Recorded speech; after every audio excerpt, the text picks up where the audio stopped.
efficiently as this association can. We as an association wish to continue to sell fireworks so we can continue to provide, support, and give back to the great community here that does so much for each other. Thank you.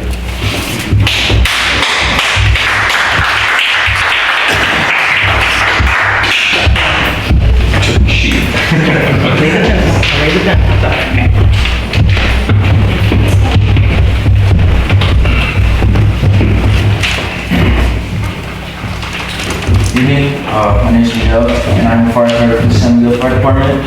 I'm here to convey a message in which talks about how important the sales of fireworks is for the San Miguel Association. The sales of fireworks is one of the main funding for the association to help fund community parades, sponsoring local athletes, and sponsoring recruits to attend the Allen Hancock Firefighter Academy. I myself, as well as 4 other recruits, were able to get sponsored and to receive sponsorship from the San Miguel Fire Association to attend the Allen Hancock Firefighter Academy. This was mainly funded by the fireworks sales, and taking this main source of funds removes opportunities for other recruits to start their career. I am grateful for the association to be able to help me out and start my career in the fire service, because now I get to use my knowledge and the skills that I learned to help and protect the community of San Miguel. The San Miguel Fire Association also supports athletes and their sport who are trying to make something out of it. The San Miguel Association was able to support and donate funds to the 13-year-old kid to showcase his talents and play soccer, lives in Portugal, earlier this year, where he had a very knowledgeable coaches and staff. That kid is my brother-in-law, and to this day he mentions that it is the best experience in his life, that he is very thankful for this association as well, to be able to support him to go across the world and try to pursue his goal of becoming a professional in the sport. The impact from fireworks sales extends vastly from career investment and community involvement and support. The specific fundraising opportunity highlighted that the association brings to the community and the life-changing experiences that we are able to provide as a result. The sale of ground fireworks that are safe to use does not only leave feeling of happiness to these families that are buying them, but it also impacts the community of San Miguel in a positive way. Removing this source of support from the association for 5 years will lead to a cease of the majority of the events in San Miguel and other donations as well. Thank you. Thank you.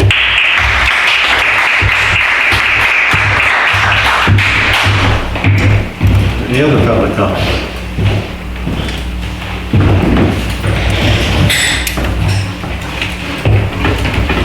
Hi, I'm Tammy Tackett.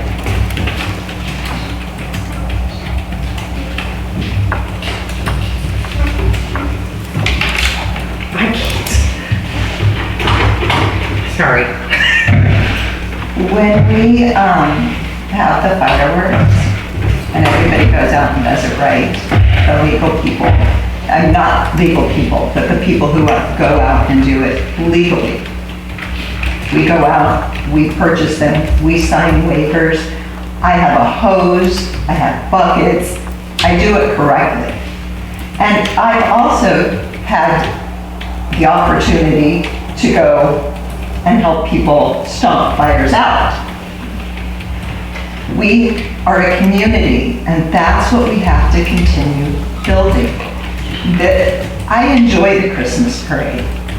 My kids, since grammar school, we all come together to do this. What are we gonna do for the money? And what events are we going to plan, and who's going to plan them, and how are we going to build the community if we don't have any funds? Because I myself can't just pay for it as well. We have to work together. We have to all come together. I just don't understand why this has been going on for so long, the debate. That's all. Thank you.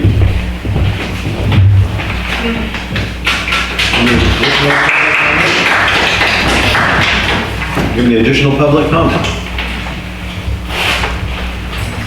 No, right?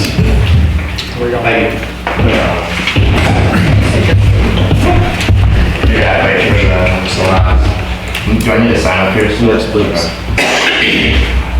So my name is Ethan over at below. I'm a firefighter with San Miguel Fire Department, also association member. Before that, I've been a long-term resident at Mission Heights as well. Been there since before my career work with the fire department, so I've seen firsthand as a little kid the enjoyment that fireworks do bring, especially in Mission Heights. I feel like that community in general kind of shies away more from the dangerous fireworks with the mortars and stuff, and more the safe and sane fireworks. And we really do come together as a community. Other than the obvious, all the benefits that the safe and sane fireworks do encompass, the sales. I think the biggest thing to highlight is the fact that we're able, with the funding and the sales, is we're able to upstaff the fire department, which is something we mentioned earlier.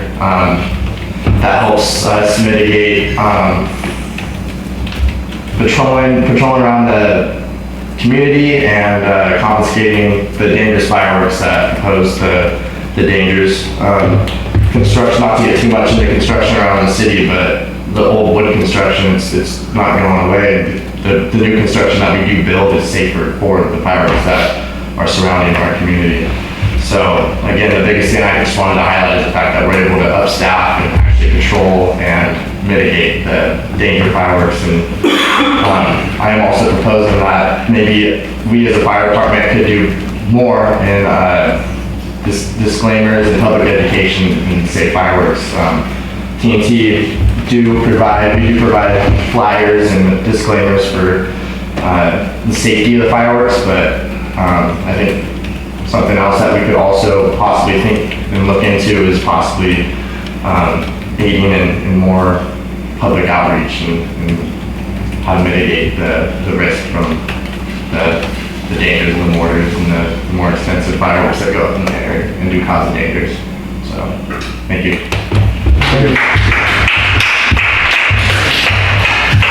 Is there any other public comment? No, all right.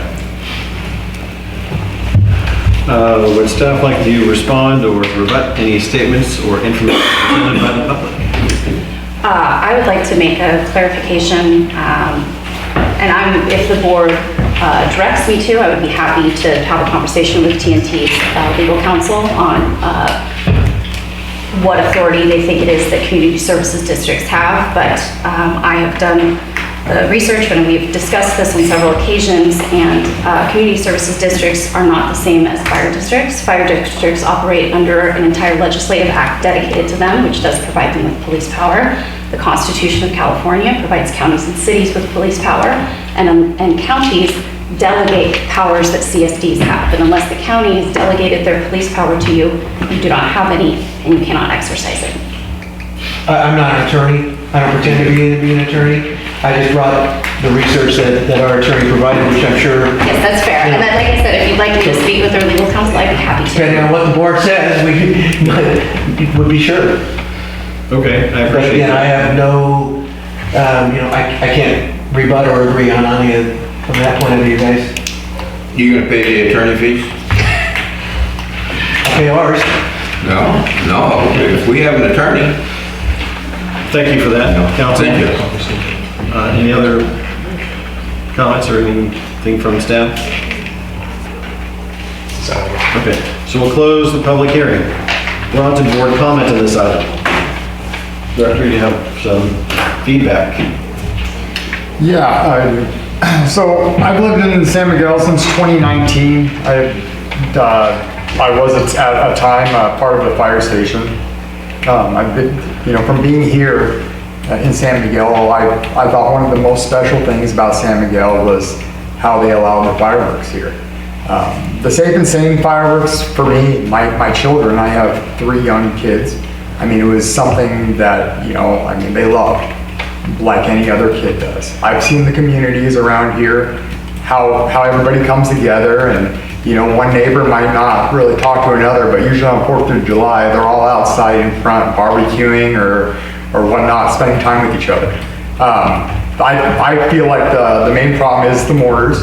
The safe and sane ones, very seldomly, while I've worked for the department since 2019, I have to say there has been very, very minimal actual accidents as far as people, you know, blowing themselves up with a safe and sane sparkler. Houses catching fire. Yeah, grass gets caught on fire, and that'll happen anytime, you know. You can throw a cigarette butt out, and it'll catch the grass on fire. But I feel the safe and sane fireworks for this community, and I mean, it has been great. You know, and I do see the worry, but you know, back when the fireworks were introduced to San Miguel, I feel like the fireworks back then, it was probably worse back then, to be honest. The construction from then it was way lower than it is the standards that we have today. I feel like, excuse me, I feel like if we were able to do something as far as, you know, we don't have that power, we don't have that, I mean, we have support from a sheriff that, you know, come down here when they can, but they are so overwhelmed that we're not able to have, like Paso has, a patrol, you know, down every street every hour. They have the fire station here. It all relies on the fire station to do their patrols and to make sure that, you know, the people are making the right decision, so to speak. In closing, I do not want to see it go away completely, but if we were able to figure out, you know, some other way where we can, you know, keep the safe and sane ones for, you know, within district, if we need to up our, you know, if we need to up guidelines on them, if we need to change actual areas where they can be lit or where they cannot, and I mean, maybe we can get, you know, community outreach and, you know, talk to the community and go, hey, if you guys want to keep it, then we need to, you know, tell your neighbor, hey, mortars aren't welcome here. I know it's a long shot, but, you know, it's something, I know it's something that might help, but that's all I got to say. Thank you. Thank you. Director? Yeah, I've lived in San Miguel for over 20 years. And to me, like the 4th of July, New Year's Eve, and so on, it ain't like they just do it one night. And we've had animals killed, we've had dogs run away, and we have a lot of veterans in this community with PTSD.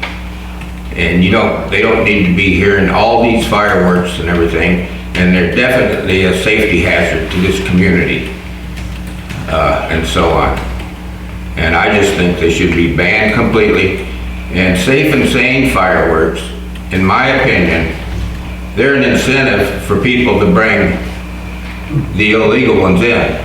You know, if you got a bunch of safe and sane fireworks going on, confusing and stuff, then they'll bring in the big guns. But if we wasn't firing off those safe and sane fireworks, there would be no incentive. They know they would be in huge amount of trouble if they got caught.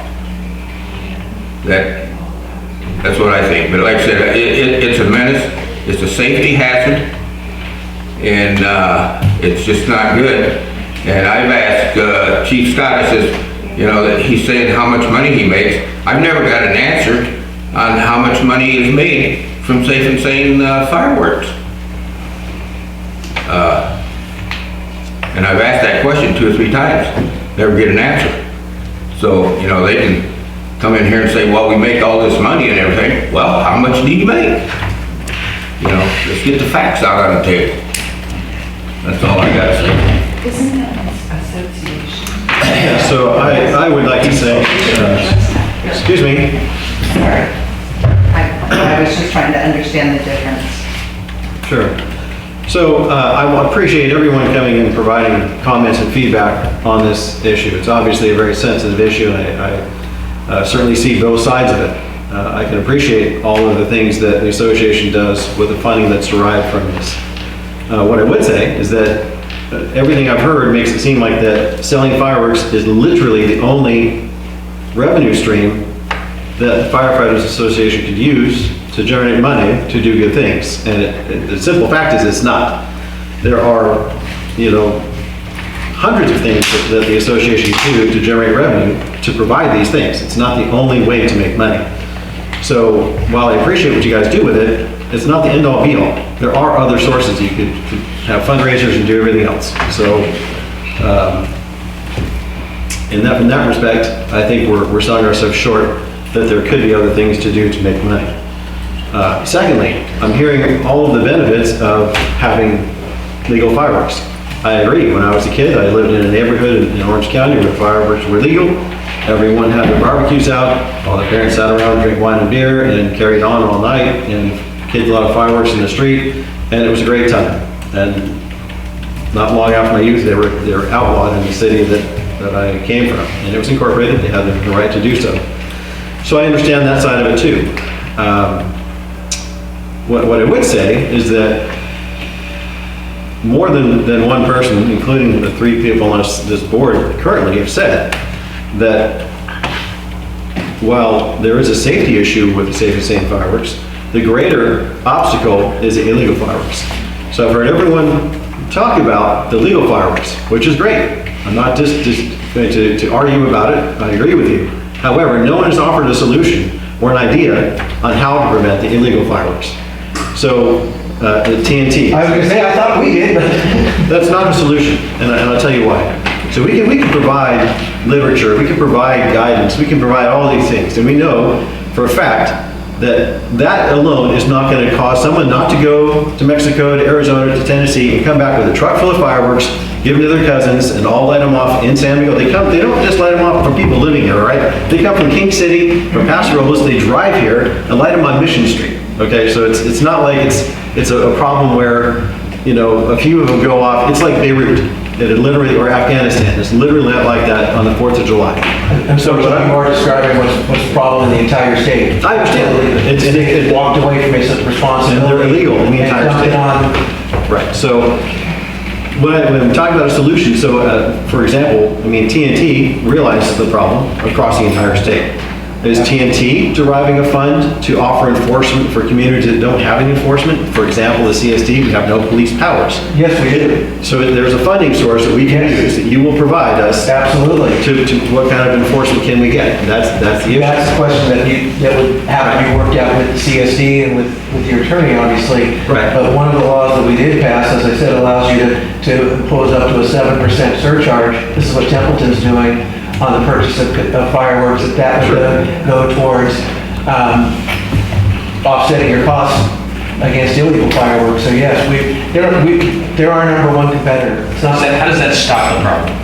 Nothing's going to stop the problem. There you go. Nothing is going to stop the problem unless you have the sheriff in this town.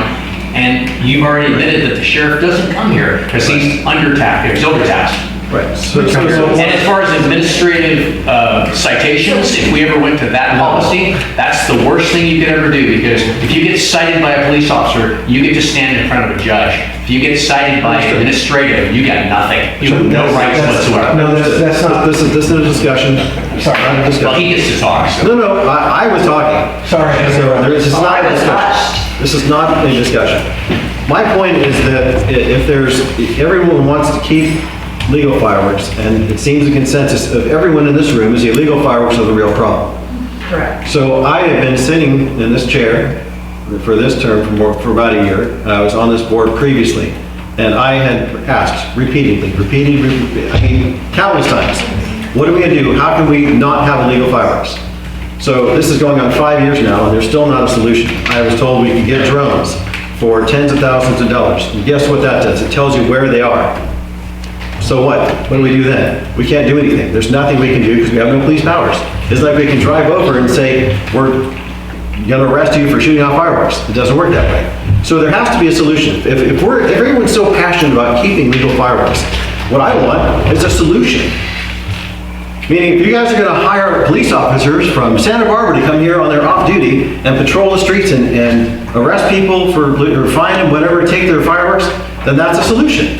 But I have yet to hear that. I'm not hearing that from anybody. All I'm hearing is that we're making money selling fireworks, we want to keep them, people love them, my kids like them and all that. That's great, and I'm not disagreeing with you. But what we need to find is a solution for these illegal fireworks. As Director Davis pointed out, Animals, the horse died last year jumping into a fence because he got scared. People's dogs, I can't tell you how many dogs come to my house. They could get out, and I will tell you, I've had, half a dozen dogs at my house. And it's traumatizing people, veterans, traumatizing animals, and all for the sake of a flashy light and a bang in the sky, and animals dying because of it. If you think that that's cool, you're an idiot. I'm sorry, I'm not here to call people names, but I don't think that it's what intelligent people should be doing. So while I understand the argument for keeping these legal fireworks, I want to hear someone give me some solutions on how to prevent the illegal fireworks.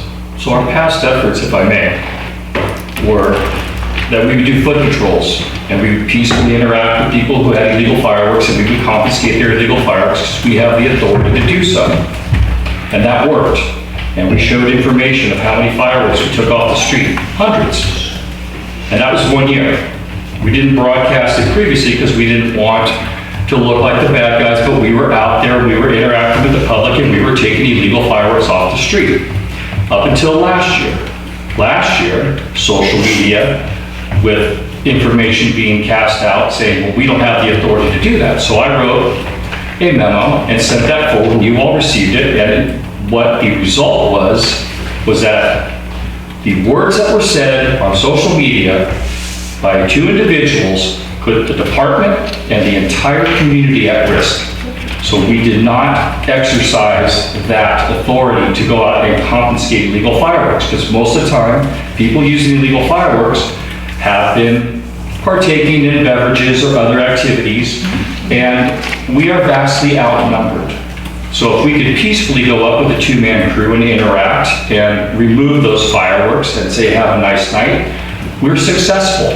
But when you embolden people and say, they have no right to do that, it's in kind to notifications that are going on within the federal government, trying to do their job. So last year we had a decrease of confiscation of illegal fireworks, and I sent a staff report and showed information that relayed that information as well. And what happened was the sheriff was here, the sheriff is always here, and the sheriff was here, and the commander was here, and her first sergeant was here, and an undercover deputy was here, and another deputy was here. All those officers were up at that site of the fire, on scene before we were.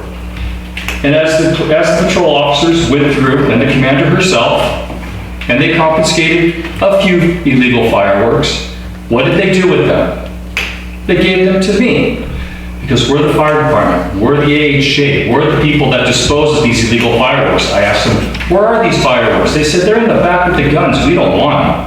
So they're more afraid of the fireworks than they are of the firearms, but that's another subject altogether. So we do things like that. More funding would definitely help our situation 100%. If we can get more bodies on the street, peacefully interacting with the public and taking away the illegal fireworks, we're better off, but we're limited. The funds generated by the sales of the permits, the permit fees. There's only been 1 fireworks booth in operation for the last couple years. And I don't know how long that's been going on, but I'm gonna say maybe 2 or 3. So last year, the fireworks booth paid $4,700 in fees. Those fees went to offset the cost to have fire departments members on staff from July 1st to July 4th. No fees, no staff. No staff, no foot patrols. So it's a trickle down effect, and everything's intertwined, and the efforts that are made make a difference as long as we're allowed to take those actions. But once you say, well, you don't have the right to do that, whether you're right or wrong, that bell has been rung. And you're dealing with people who are already willing to break the law. They know what they're doing is illegal. Yet, they're willing to cooperate when we're polite, tactful, and we approach them in a manner saying, that is illegal, and we will exercise the option to fine you. And they say, we don't want a $1,000 fine, take everything. Is that yours? Yes, that's mine too. Well, no, that's not mine. Usually that's what they say. I've had one person say, yeah, that's mine. I said, are you serious that's yours? They said, no, that's not mine, because they know the fine's attached to it. So we're effective, and we have been effective. And we have partners in this. So we have a partner with the Sheriff's Department. We have a partner with TNT, and the fire department is an interesting animal to where there's a mutual benefit, yeah, the community benefits in a lot of ways, and the district benefits by the fees collected. So you take away the incentive to have the firefighters available, you're gonna have more problems. The last illegal firework that I found was over on the corner of 14th and Mission Street, right at the park garage that is being renovated currently, and it was a exploded mortar tube. I have it in my office. The side was blown out because people misuse them. They don't know what they're doing. They either put them upside down or they overheat the tubes and they distort. That was on September 11th. That's when I found it. I have not seen one single sparkler, a ground blooming flower, or anything. What happens before the 4th of July is people use illegal fireworks. What happens during the 4th of July, unfortunately, people use illegal fireworks. What happens after the 4th of July is people continue to use illegal fireworks. But what happens before the 4th of July is people purchase safe and sane fireworks and they don't use them because we have an ordinance. And there might be a couple of uses, but it's very minor. On the 4th of July, people use safe and sane fireworks. And after the 4th of July, their wad's pretty real blown. And it subsides. So there's no continued use of safe and sane fireworks. But there's always the use of illegal fireworks. And I guarantee you, dollars to donut, you know as well as I do, sir, that on January 1st, the sky will be littered with illegal fireworks that we cannot control. So I just wanted to point that out. I hope I'm not taking too much of your time. My position is safety. As a fire chief, my position is safety and protecting the community and protecting the community members. I don't think it's right that people come in from other areas and detonate illegal fireworks. I think it's a safety hazard. And I've seen a lot of things happen in my tenure here, and things that I prefer not to talk about. But we try to mitigate that because those people are displaced. They don't have a home to go to, so they're easy to spot, and we could pick them out, and we could interact with them, and then we could get them to give up their fireworks and depart. I thank you all for your time. I think I've overextended my words. Question for the attorney. Does the San Miguel Fire Department have any enforcement powers? Do you want to answer that? Sure. That's a really broad question. Enforcement of what? Enforcement of the law. Enforcement. Let's just say fireworks. Can they go up and tell somebody that they are going to take their fireworks? The fire department does not have any That's a police taking. power. They don't have seizure power. They don't have fine power. This was not discussed publicly before. Right, they don't have seizure power, they don't have the power to do that. If somebody from the fire department does that and somebody is injured from the fire department, or the public complains, is there a liability of the city? I'm not going to have a public discussion of the district's potential liability. Well, it was just brought up that from the fire chief that he's gonna go do that. I'm not going to have a public discussion of the district's Questions potential answered. liability. So So we can ask questions and stuff now? he asked a question of the attorney. When the sheriff's department gives me their illegal fireworks, it is a presumption that we have the ability to collect, retain, and dispose of those fireworks. I think that's different than collecting them from individuals who are being given to you by law enforcement who's collected them already. We'll clarify. If you're using color of authority to take something from somebody, that's a different story. So I guess I appreciate your feedback, Chief Young. Was the Templeton fire a safe and sane fire? Templeton Fire, well, we could continue. So Templeton Fire, they went through and they did vote 5-0 to continue fireworks, and Chief Peterson is working on certain mitigation measures. But once again, their safe and sane fireworks are not the problem. The grain mill was burnt down by an illegal firework, and it's a whole case that's ongoing, so very little information is available. The perpetrator was a minor, so that's an issue. Other jurisdictions have adopted the social host ordinance, but you have to be a city, you have to have the policing authority to do that. So to collect that administrative fine, we don't have that administrative fine capability. But on the flip side of that, if you think about what the dynamic is for the master plan is to have the fire department become a fire district again. So if the fire department became a fire district, we would have more authority to enforce those fines. So it's another beneficial feature which I haven't even crossed that bridge until legal brought it up tonight. So it's a benefit to having the fire district be a fire district rather than be part of the community service district. So I know that Arroyo Grande, the fire chief in Arroyo Grande, Scott Hallett, he was the one who brought the social host ordinance to Arroyo Grande, but they are a city. So Arroyo Grande, 5 Cities Fire Authority, Grover Beach, they have their own police departments. And fun fact, Grover Beach, their police department of 25 officers last year, they were, out in full force, and they, I think, cited 6 people. So they have a fire department or a police department of 25 out on the street trying to seize and cite, and with that entire force that they had, I don't think every officer was on duty that night, but they were only able to write 6 citations. I believe that's correct. I would have to go back and check my data because I did collect that for future note. So there are things that we can do, and I'm all for ending illegal fireworks and doing what we can do to stop the use of illegal fireworks, because they are illegal. Making them extra illegal isn't going to change anything. Agreed. More bodies and more interaction is definitely the way to go, from my perspective. And it's worked in the past. For the record, you're the president of the Fire Association, correct? Currently. But that has nothing to do with my job as the fire chief. So, again, I appreciate the comments. I think my biggest concern is that, there's not, everyone wants to keep legal fireworks, but again, I'm not hearing a solution or any pathway to limiting the illegal fireworks. We can all agree that the illegal fireworks are not only detrimental to the community from perspective of people's pets, veterans, etc., but also potential for fire, homes, wildland, whatever. So obviously that's really the prime issue.